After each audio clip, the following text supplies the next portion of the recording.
বল। তো গাইস আজকে আমরা এতগুলো চারা কালেক্ট করেছি, তো এই চারাটা কি তোমরা কমেন্ট করে জানাও, আর এই চারাটার কাজ কি, আর আজকে আমি কি করব তোমাকে এই ভিডিওর মধ্যে দেখাতে চলেছি। চলো। তো গাইস আজকের আমরা এই চারাগুলো কি করব বলতে চলেছি। এটা হচ্ছে শোলা চারা, ঠিক আছে। তো এই চারাগুলো আমরা এই মাঠে পুঁতবো। মাঠটা দেখাতে হবে। আগের দিন আমরা এই চারাগুলো সব পুঁতেছিলাম, আরো সব পোতা আছে, মাঠে ঘাস ফাস হয়েছে। তো আমরা কি করব, আরো এই চারাগুলো পুঁতবো। এগুলো হচ্ছে শোলা চারা, আর এগুলোর কাজ হচ্ছে 1 মাস পরে আমরা দেখতে পাবো। 1 মাস পরে যখন এত এত বড় হবে 1 মানুষ করে, তখন কি হবে, বরের টোপর আরো যে সব ঠাকুরের যেসব কাজকর্মগুলো হয়, তখন এই শোলা দিয়ে কাজটা হয়। তো আমরা ওই জন্য আজকে এই শোলাগুলো এই মাঠে পুঁতবো। लेकिन ये साला कर क्या रहा है यहाँ पे?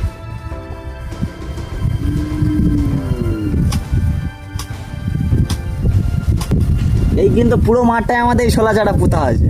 এটার কারণ হচ্ছে যে দুর্গাপুজোয় আর বিয়ের সময় যে বরের টোপর তৈরি হয়, এই শোলা দিয়েই তৈরি হয়।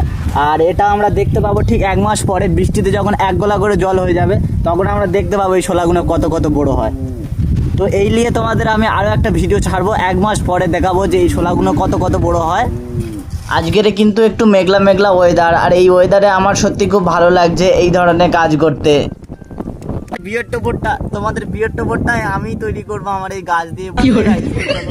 এমন একটু একটু মেঘলা ওয়েদার, আর একটু একটু জল, বন্ধুদের সাথে বল খেলা, জাম খাওয়া, জাম পাড়তে যাওয়া, এইসব দিনগুলোকে সত্যি খুব মনে পড়ে। তোমার বন্ধুদের সাথে কি তুমি এখন ওই বৃষ্টির ওয়েদারে মাঠে গিয়ে বল খেলো? সে যা হোক, দুঃখের কথা বলে লাভ নেই, আসল কথাটাই বলি। আমি এটা পরিষ্কার করছি, এর কারণ হচ্ছে এবছর মাঠে ভুল সময় খুব জল হওয়ার কারণে আমাদের ফসল খারাপ হয়ে গেছে। তো এই কারণে অনেক ঘাস হয়েছে, আমরা ঘাস মারা বীজ মেরেছিলাম, কিন্তু তার সাথে এত ঘাস হয়েছে কারণ এই বৃষ্টিতে এই সব বীজ মারাটা পুরো নষ্ট হয়ে গেছে। তাই আমাকে কি করতে হচ্ছে, এগুলো পরিষ্কার করে করে পুঁততে হচ্ছে। এখানে কিন্তু সব কিছুই কিন্তু এই শোলা চারা পোতা আছে। তো আমরা আরও কিছু শোলা চারা কালেক্ট করে এখানে একটু পরিষ্কার করে এগুলো পুঁতবো, পুঁতে আর আমরা 1 মাস ওয়েট করবো। 1 মাস ওয়েট করার পরে যেটা হবে সেটা আমি তোমাদেরকে ভিডিও করে জানাবো। আর তোমাদের ওখানেও কি এমন কিছু চাষবাস হয়, তোমরা আমাকে কমেন্ট করে জানাও। আর কোথা থেকে তোমরা ভিডিওটা দেখছো আমাকে কমেন্ট করে জানাও।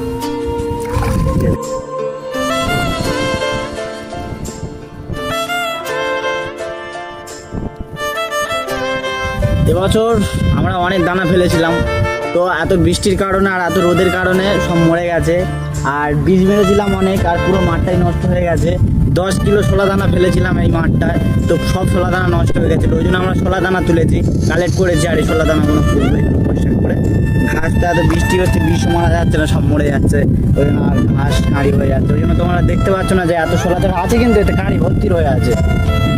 আমার দিনগুলো সব যায় হারিয়ে আধারে, আমার দু চোখ যখন পায় না খুঁজে তোমারে।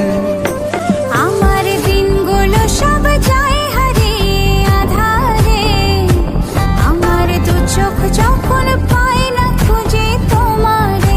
প্রায় কিছুদিন ধরে আমি অনেক শোলা চারা কালেক্ট করেছি, এটা দেখানোর তারে যে শোলা চারাগুলো শেষমেশ কি হয়, কি কাজে লাগে। তাই আমি এতটা জায়গা পরিষ্কার করে শোলা চারাগুলো পুঁতেছি, আর 30 দিন পরে আমি দেখাবো এগুলোর কাজ কি হয়।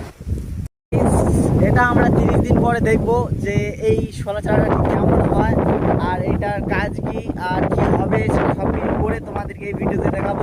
আর ভিডিওটা যদি ভালো লেগে থাকে একটা লাইক, কমেন্ট, শেয়ার দিয়ে আমাদের পাশে থাকবে।